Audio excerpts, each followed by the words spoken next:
discuss how the world is transforming towards digitalization and how gradually we are moving towards the digital world. We will be discussing about industry trends, about brand activities, about different initiatives taken by different brands globally. Our focus today would be on the metal industry and specifically emphasizing on the aluminium industry.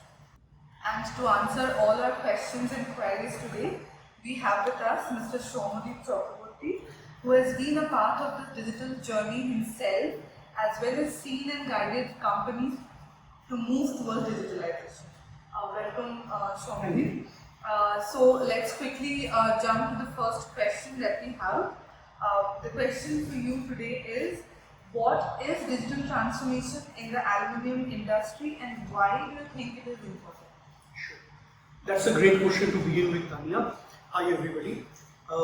If we really look at digital transformation, which is a buzzword today, there are actually 3 steps to achieve digital transformation being the end objective.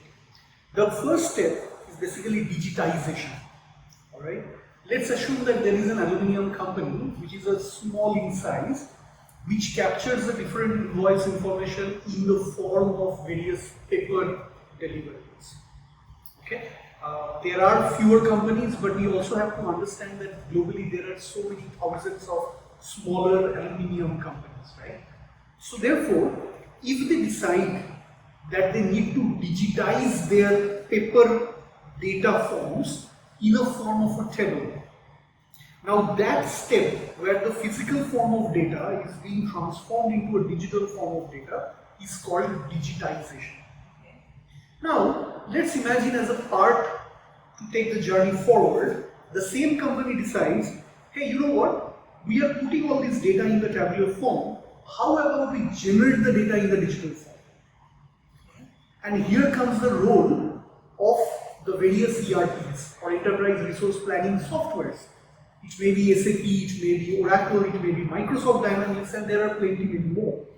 Now, they are defining the process and thereby the data of, let's say, invoice, or let's say the purchase orders, or let's say the purchase requisitions, they are now getting generated within the software itself. Now this part where the process is also getting transformed into digital is called digitalization. So we had the first step at digitization, the second step digitalization. From there, once you generate the data, and let's say you now are sitting on a plethora of data, you'd like to predict how my input prices are varying and what is going to be the future trend. You can try to predict how the LME prices have been varying over the last 1 year, and based on those data points and many other factors, how the future for aluminium going to look like. Right? Now that's where you get into predictive analytics and many other exponential technologies. They together form the digital transformation. So we have digitization, digitalization, and digital transformation. Okay, so viewers, now we've seen that how actually digitalization takes place. So it is not only a word, but it is actually a process that happens. We'll come back with few more questions and we'll have Shomadip answering them shortly. Thank you. Thank you.